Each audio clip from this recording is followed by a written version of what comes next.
아시다시피 본질을 회복하자. 본질. 저희들은 가장 먼저 교회의 본질 무엇인지, 또 복음의 본질이 무엇인지 살펴보았고, 이제는 오늘 믿음의 본질을 살펴보려고 합니다. 교회의 본질은요, 사람이라고 그랬습니다. 최고의 영성가요, 영향력 1위의 목사인 리고렌 목사는 교회를 사람으로 보았기 때문에 교회가 가지고 있는 5가지 사명을 인생의 목적으로 바꾸어서 우리들에게 본질을 회복하라고 명령하였습니다. 첫 번째가 우리는 예배하도록 하나님께 영광을 돌리도록 지음받았다는 거잖아요. 두 번째는 뭐냐면 우리는 훈련받아서 성숙해지도록 교육적인 목적을 가지고 지음받았다는 것입니다. 세 번째는 우리가 사랑의 교제를 나누도록 그렇게 지음을 받았다. 친교지요. 네 번째로는 선교하는, 복음을 전하는 사명자로 지음을 받았다. 그래서 천국 복음을 들고 이 땅에 서 있는 증인들이라는 거죠. 그리고 마지막으로는 다른 사람들을 사랑으로 섬기도록 봉사자로, 청지기로 지음받았다. 우리가 교회의 본질을 회복한다는 뜻은 이 사명을 온전하게 감당하는 것이다. 그렇게 되면 우리의 모든 어그러진 것들이 고치게 되고 치유의 역사가 일어나고 회복의 역사가 일어난다. 두 번째로는 복음의 본질, 복음이 무엇이냐?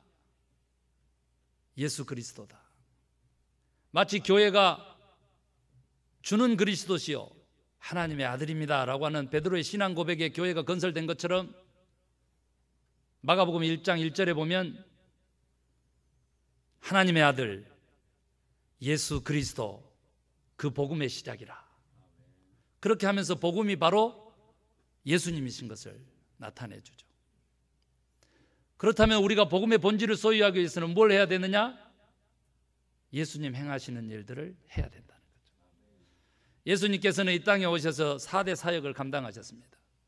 첫 번째가 가르치는 것, 두 번째가 천국 복음을 전파하시는 것, 세 번째가 모든 병을 고치시고 연약한 것을 온전케 하신 것, 그리고 네 번째가 십자가를 지시고 돌아가셨고 부활하신 것, 마지막 네 번째가 바로 우리가 복음의 핵심적인 내용으로 고백하고 있는 그러한 내용인데, 가르치는 직책은 우리에게 무엇을 요구하느냐 그랬더니 내가 제자인가?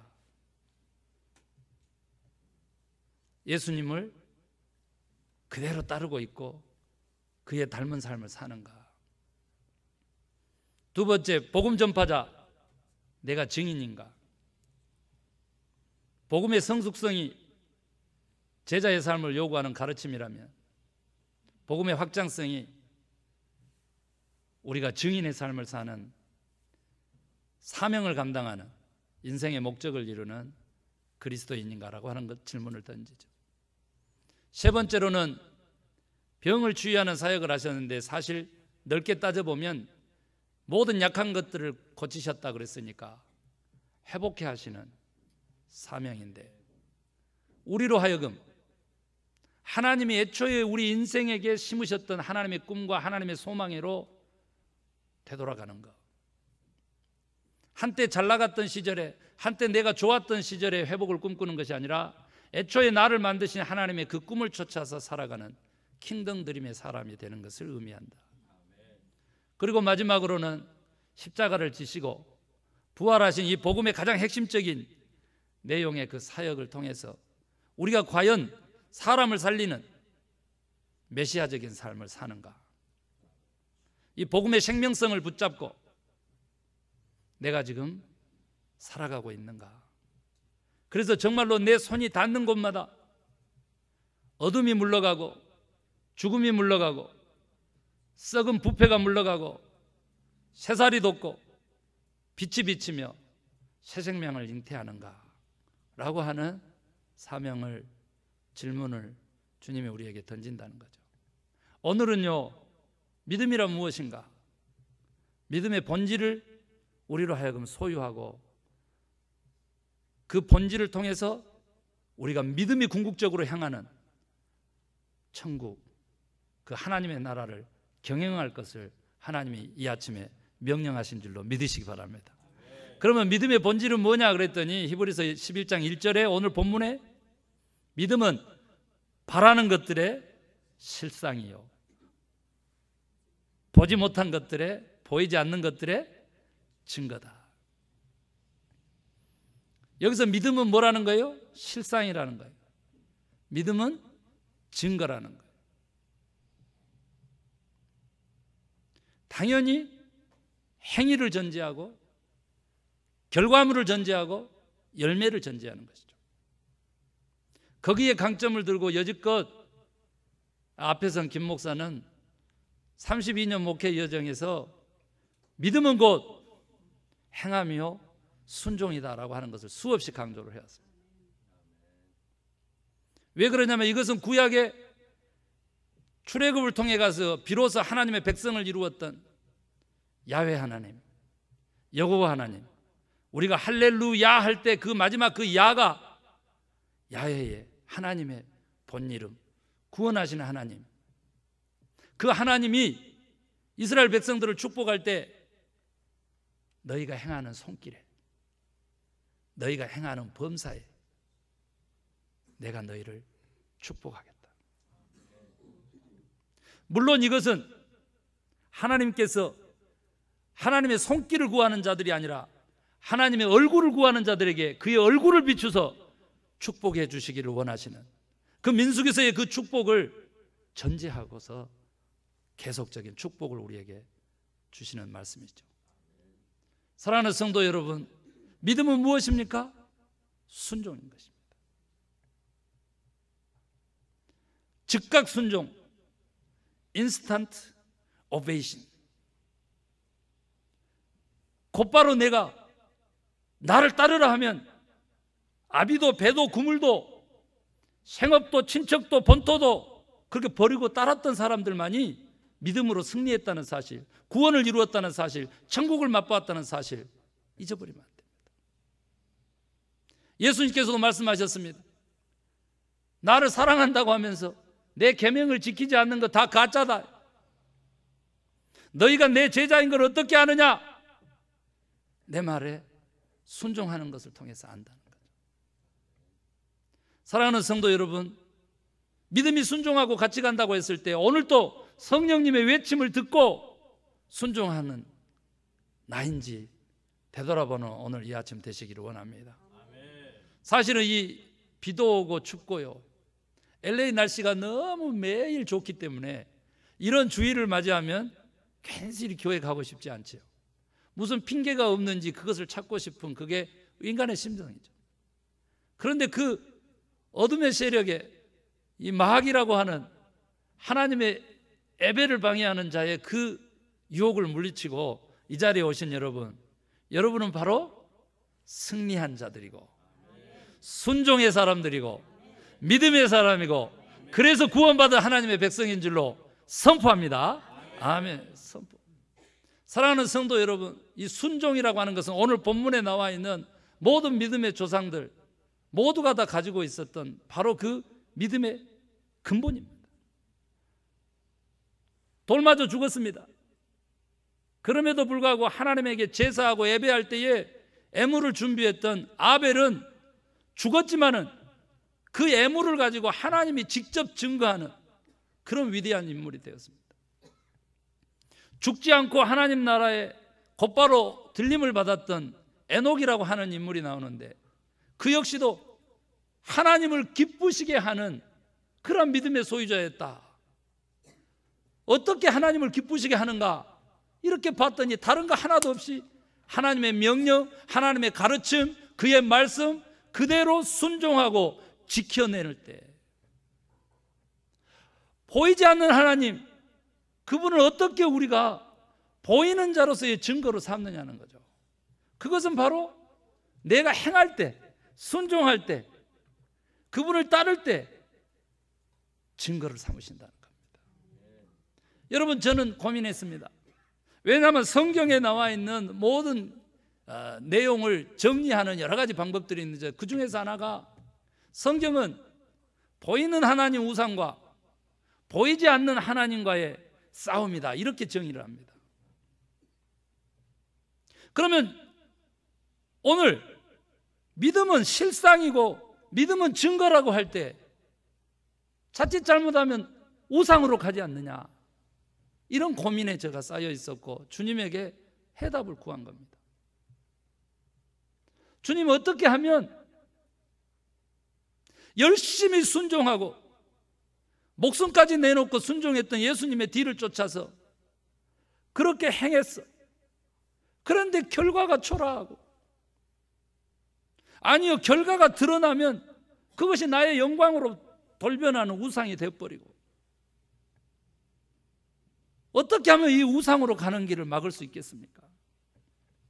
그 비결을 좀 가르쳐 주십시오. 순종할 때인데 열심히 뼈가 부서지도록 근육이 찢어지도록 그렇게 일할 텐데, 어떻게 하면 그 결과물 가지고 실상과 증거를 가지고 하나님에게 영광 돌리고 하나님에게 기쁨이 되는지, 우상 숭배를 하지 않는지 그 길을 좀 가르쳐 주십시오. 오늘 주님은 순종하는 사람들에게 그 비결을 가르쳐 주시기로 작정하셨어요. 그게 뭐냐 그랬더니 바로 에녹처럼 죽음을 경험하지 아니하고 올라갈 사람들, 살아서 예수 그리스도를 믿었기 때문에 우리는 육체는 썩어도 영원히 영생하는 그런 보이지 않는 영적인 존재인 것을 믿으시기 바랍니다. 우리 하나님은요, 영이시라는 거예요. 우리 하나님은요, 물론 물질적인 축복을 하십니다. 열매도 주십니다. 아멘입니까? 그런데요, 진정 우상으로 가지 않기 위해서는 우리 하나님은 영이시라고 하는 사실을 잊지 않는 자들, 영적인 것에 마음을 두는 자들, 그 자들을 통해서 하나님은 우상으로 빠지지 않고 기쁨을 얻으시는 하나님이시라는 거예요. 우리의 순종이 하나님에게 영광이 되는 그 길에서 멈출 수 있는 그 길이 뭐냐, 그거예요.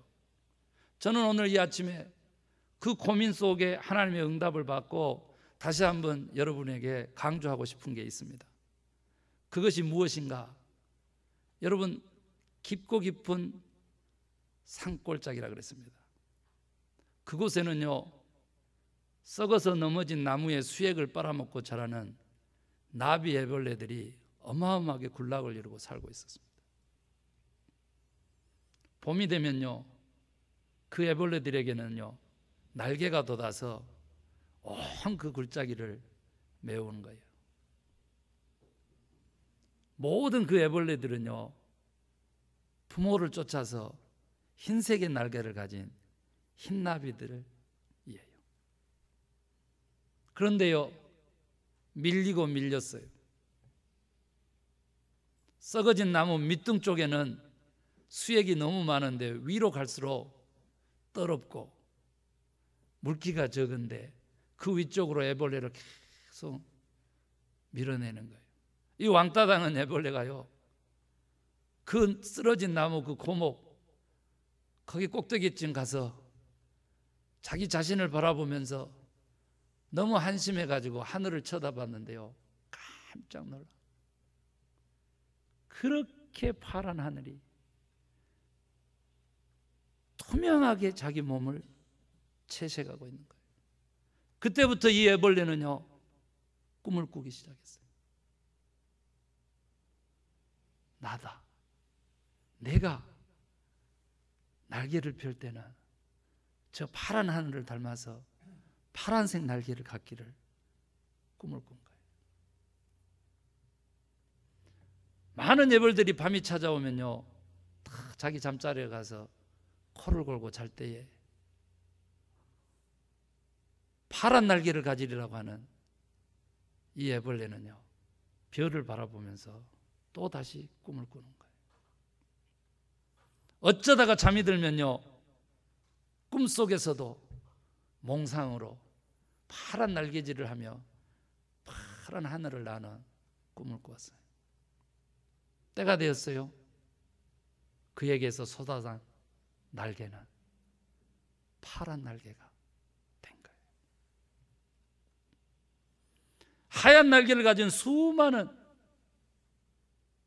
친구들이 날개를 펴고 날자마자 찾은 곳이 썩은 고목나무에 수액을 빠는 일이었다면, 그렇게 땅의 지면을 날아서 다녔다면, 이 파란 나비는 꿈이 하늘 푸른 창공을 나는 거였기 때문에 일단 하늘로 날고 보았어요.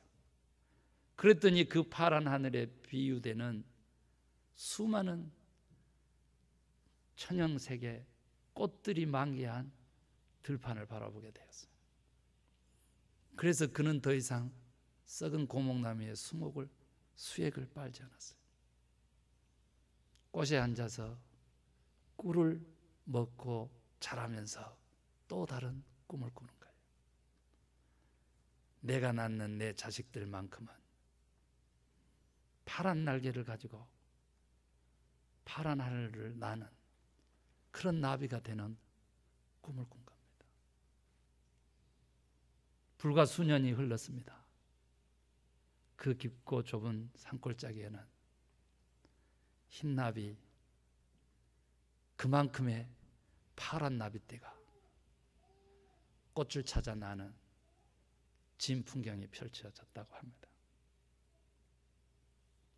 바라는 것이 있어야 합니다. 믿음의 본질은 순종이지만 그 순종은 곧 우상으로 가지 않기 위해서, 실상을 붙들고 나의 영광을 추구하지 않기 위해서, 하나님의 기쁨의 존재가 되기 위해서 우리에게 필요한 것은 소망인 것입니다. 이 믿음은 소망하고 밀접하게 연결된다는 것이고, 이 소망은 우리의 기도와 밀접하게 연관됩니다. 여기 누가 있어서 오늘 아브라함이 꾸었던 꿈을 꾸겠습니까? 이방 땅에서 아들 이삭도 야곱까지도 하나님의 그 약속의 성을 바라보면서 믿음으로 살았다라고 그렇게 증언하고 있습니다. 아브라함에게 붙여진 신앙은 순종이었는데 갈 바를 알지 못하고 보이지 않는 것, 그것을 바라면서 나아갔다고 증언합니다. 노아에게도 똑같은 표현이 붙여지고 있는데, 아직 보이지 않는 약속을 붙잡고 아라랏산 그 산 꼭대기에다가 그 동네 사람들을 다 구원할 그 넓은 큰 방주를 지었지만은 고작해야 그의 가족 8사람. 과연 이 홍수가 져서 이 산 꼭대기에 이 거대한 구원의 방주가 물 위에 떠오를 것인가? 추워도 의심하지 않고, 보이지 않는, 아직 실현되지 않는 그 약속을 붙잡고 순종했던 노아, 그가 바로 소망의 사람이었다는 겁니다. 저는 개신교 500년 이 생일을 맞이하는 2017년에 500주년을 기념하는 데 그치지 않고 제2의 교회 부흥을 꿈꿉니다. 그래서 저는 절망하지 않을 것입니다. 오히려 역삼각형의 구조에 우리 한국교회, 미국교회의 실상을 적어도 스퀘어, 내기둥, 사각형의 구조로 바뀐 것을 보고 하나님 앞에 설 것을 저는 다짐합니다. 제가 앞으로 몇 년을 목회하겠습니까마는 20년 내에 정말로 이 포스케 이런 크리스찬의 인구 비율을 꿈꿔보는 것입니다. 저는 소망하는 것입니다. 여러분도 함께 소망하십시오. 여러분의 인생을 하나님이 경영하시기 때문에 반드시 그 끝이 선하고 반드시 그 끝이 창대하며 하나님의 축복을 받아서 영생의 길로 가는, 하나님께 영광을 돌리는 성공한 크리스찬이 될 것을 소망하시기를 바랍니다. 그래서 결국은 아브라함이 꿈꿨던 그 성처럼요, 천국을 경영하는 사람들로 이 땅에서 사시다가 그 천국의, 영원한 천국의 하나님의 나라에 영원한 일꾼들 되시기를 주의 이름으로 축원합니다. 여러분, 마지막으로요, 우리 믿음의 본질은 무엇일까? 저는 기도하고 찾았습니다. 오늘 히브리서 11장에는 뭐예요? 순종이 믿음의 본질이다. 행함이지. 그럼 아니야. 소망이야. 그 소망이 있어야지만 실상에 대해서 우상으로 가지 않냐고. 보이지 않는 하나님을 붙잡고 네가 오늘도 살 수 있다. 저는 일찌감치 믿음이라고 하는 것을요, 이상과 현실의 갭을 조절하는 능력으로 그렇게 정의했어요. 이 소망과 바라는 것과 보이지 않는 것과 실상과 증거와 증인의 삶, 이 속에서 갈등하는 그리스도인들에게 믿음이라고 하는 것, 그것이 무엇인지를 좀 가르치고 전하고 싶었습니다. 그래서 오늘 그 두 가지 것들을 했지만 저는 주님에게 기도하면서 찾았더니 주님이 가르쳐 주신 겨자씨 비유를 발견했습니다. 겨자씨만한 믿음이 있어도 이 산더러 옮겨 바다에 던지우라 하면 던져질 것이요. 저는 아주 시골 저 남쪽 바닷가 그곳에서 살았기 때문에 개척지라고 하는 것을 압니다. 실제로 바다였는데요, 산이 불도저로 옮겨져 가지고 메꿔지면 그게 바로 간척지, 농로로, 농지로 바뀌는 것을 저는 보고 자랐습니다. 그래서 예수님의 이 가르침을 하나도 추워도 의심하지 않습니다. 실제로 우리 믿는 사람들에게는요, 산을 옮길 만한 믿음이 있는 것입니다. 그만큼 보이지 않는 가치를 이 땅에 세워낼 수 있는 그러한 존재들이라는 거예요. 이 어둠의 세력은 어디로부터 오냐 그러면 바다로부터 온다 그랬거든요. 그러나 재림하는 예수는 그 바다의 세상의 그 가치를 무너뜨리고 반드시 하늘의 가치를 세우는 메시아인 거예요. 그래서 우리에게 있어서 겨자씨 이 비유는 너무 중요해요. 겨자씨 비유는 작은 믿음을 강조하는 것이 결코 아니고요, 겨자씨 비유는 하늘나라의 속성인 성장을 상징하고 있습니다. 아멘 하시기 바랍니다. 저희 교회에 이스라엘 여행을 갔다 온 선교사님이 선물을 해줬는데 정말로 이만큼 조그만한 그 백에 겨자씨를 가져오셨어요. 그러면서 하시는 말씀이 이게 한 10만 개 될걸요 그러시는 거예요. 그러면서 성도님들에게 이 겨자씨를 선물하라고 가르쳐 주는데 어떻게 선물하면 땡큐 카드에다가요 겨자씨 하나를 붙이는데 스카치 테이프로 붙여서 선물하는 거예요. 저는요 그 몇 장 샘플을 받아지고 하나님의 말씀에다가 그 겨자씨 하나를 붙여서 새해의 신년 때 선물로 나눠준 적이 있습니다. 그런데요 놀라워요. 거의요 후춧가루 비슷한 수준의 그렇게 작은 씨인데요 3m까지 자라고 새가 깃들고요 그런다라고 하는 게 너무 놀랍죠.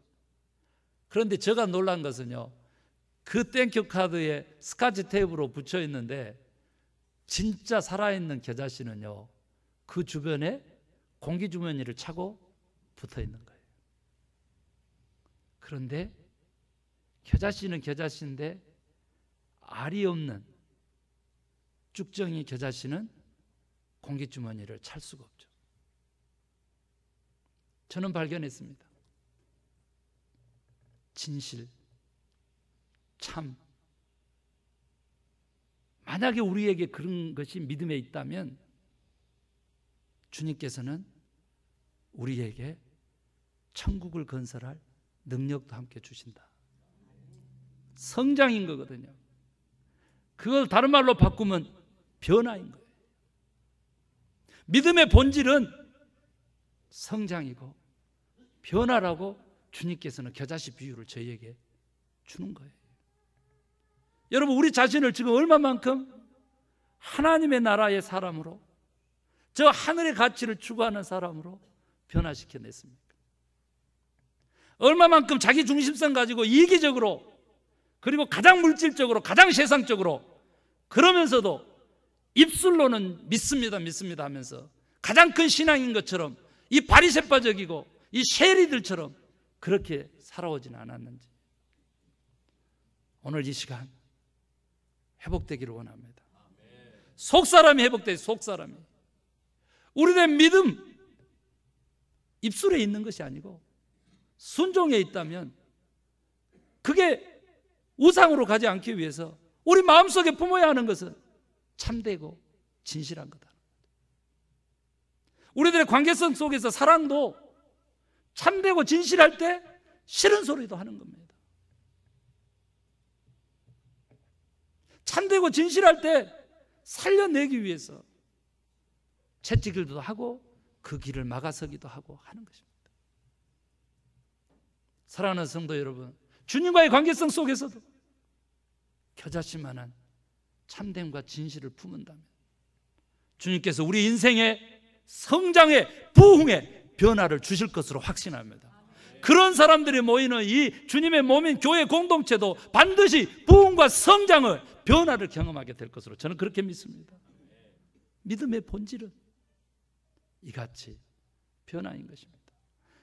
여러분, 한 엄마가요, 아이를 낳았는데 그만 너무 잘 길러서 도를 앞뒀는데 사고로 10개월 된 아이를 죽음을 맛보고 잃어버렸어요. 너무 안타깝고 너무 분하고 너무 슬프고 그 아이를 안고요 온 동네를 뛰어다니면서 누가 이 아이 좀 살려주세요, 누가 이 아이 좀 살려주세요. 그랬더니 나이 많은 현자를 만났는데 그분이 그 젊은 엄마에게 말하는 거예요. 그 아이를 안고 하나님께 나아가 보세요. 그가 생명의 주인이시니 혹 당신의 아이를 살려줄지 모릅니다. 그 아이를 안고 성전으로 뛰어가서 하나님, 내 생명과도 같은 이 10달 된 내 아이 좀 살려주세요. 어찌 이런 일이 있습니까? 하도 울부짖었더니 하나님이 나타나셔서 내가 네 아이를 살려줄 테니 내가 가서 겨자씨 하나를 찾아오너라. 그 겨자씨는 아무도 죽은 사람이 없는 집에서 가져와야 된다. 너무 감사하다고 이 엄마는 죽은 아이를 안고 다시 마을로 뛰어나갔어요. 집집마다 돌면서 혹시 겨자씨가 있어요? 아, 있지요. 그 겨자씨를 주세요. 받아지고는 말씀이 생각나는 거예요. 혹시 이 집안에 죽은 사람이 없어야 되는데. 그랬더니 대번에 하는 말씀이 우리 조상들이 수천 명이 죽었는데 죽은 사람이 없는 가정이 있을 수 있습니까? 온 동네를 다 돌았는데 약속한 시간 해가 떨어지고 있는데 죽은 사람이 없는 집안의 겨자씨를 찾지 못하는 거예요. 다시 성전에 왔을 때는 하나님을 찾지 않았습니다.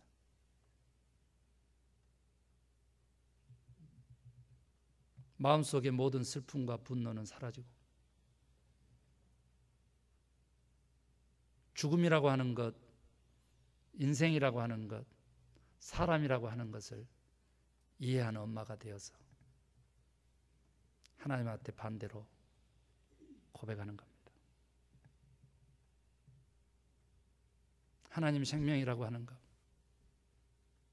내 마음대로 할 수 없는 것을 깨달았어요. 이 세상에 죽음이 없는 집안에 겨자씨가 없는 것처럼 하나님, 죽음 이후에 영원한 나라에서 내 아들을 만나기로 소망해요. 제발 내 아이를 하나님 품어주세요. 그 품 안에서 내가 우리 아들 만날게요 하고 벌떡 일어나 하나님이 찾으시는 그 겨자씨를 자신의 밭에 심었다는 이야기입니다. 사랑하는 성도 여러분, 우리가 이 이야기를 통해서 얻을 수 있는 것, 믿음이요. 믿음으로만이 구원 얻는다고 그렇게 많은 가르침을 받았어도요, 그것이 순종이라고 하는 것, 그것이 소망이라고 하는 것, 그것이 오늘 나의 삶에 변화를 불러오는 성장이고 부흥이라고 하는 것을 놓쳤다면 이제 다시 그 모든 믿음의 본질을 소유하고 소망하며 순종하며 부흥을 꿈꾸는 저와 여러분 되실 것을 주의 이름으로 축원합니다. 우리가 성장하고 변화를 겪을 때에는 엄청난 많은 어려움들이 있게끔 되어 있습니다. 그러나 여러분, 풍랑을 만난 배에 선장이 선언하는 겁니다. 돛을 내리세요. 엔진을 끌 것입니다. 이제는 살아남기 위해서 이 풍랑에 이 배를 맡길 것입니다. 여러분들은 자기 자리로 돌아가서 안전벨트를 매고 자기 자리를 지키고 움직이지 마세요. 사람들마다 그 풍랑 속에서 공포에 휩싸였습니다. 그런데 한 아이만이 노래를 부르며 그 비틀거리는 배 위에서 도르래 놀이를 하고 있는 겁니다. 굴렁쇠를 굴리면서. 그러니까 누가 저 아이의 부모입니까? 저 아이 좀 진정 좀 시키세요. 절제 좀 하셔서 철이 없어가지고 아무리 둘러봐도 그 아이의 놀고 있는 모습을 중지시키는 사람이 없는 겁니다. 그러자 사람들이 소리치는 겁니다. 누가 얘 아버지예요? 누가 얘 엄마예요? 그 어린아이가 얘기하는 것입니다. 네, 제가 이렇게 뛰어놀 수 있는 거요, 저희 아버지가 입에 선장인데요. 여러분, 변화를 경험하고 부흥을 경험하려고 할 때에 수많은 어려움과 시험이 우리에게 있습니다. 풍랑처럼 일어납니다. 그러나 그 속에서도 믿음이 있다면 이 선장의 아들처럼요, 내 인생에 키를 잡으신 하나님에 대한 믿음이 있다면 평강을 유지할 것입니다. 여러분, 그런 성장, 그런 부흥을 꿈꾸는 저와 여러분 되십시다. 두려움 없이 그 평강 속에서 하나님의 부흥을 경험하는 저와 여러분 되시기를 간절히 소망합니다. 비가 오잖아요, 비가. 그래서 열심히 비 오도록 교회가 기도를 하는데 더 이상 안 돼가지고 목사님이 선언한 거예요. 우리 저 산으로 가서 더 가까운 데 가서 기도합시다. 토요일 날 다 모이세요. 모든 사람들이 모였는데 우산을 챙겨온 사람은 8살 배기 소녀. 사랑하는 성도 여러분, 우리가 무엇을 소망하고 무슨 변화를 꿈꾸고 무엇에 순종하려고 합니까? 진정한 믿음을 소유하는 저와 여러분 되십시다. 흉내내지 말고 겨자씨만한 참됨과 진실함 가지면 하나님께서 역사하시는데 우리가 감당하지도 못할 만큼의 엄청난 부흥과 축복을 경험하는 귀한 성도님들 될 것을 확신합니다. 우리 말씀 생각하면서 기도하십시다. 나는 무엇이 부족했는지 내 믿음 속에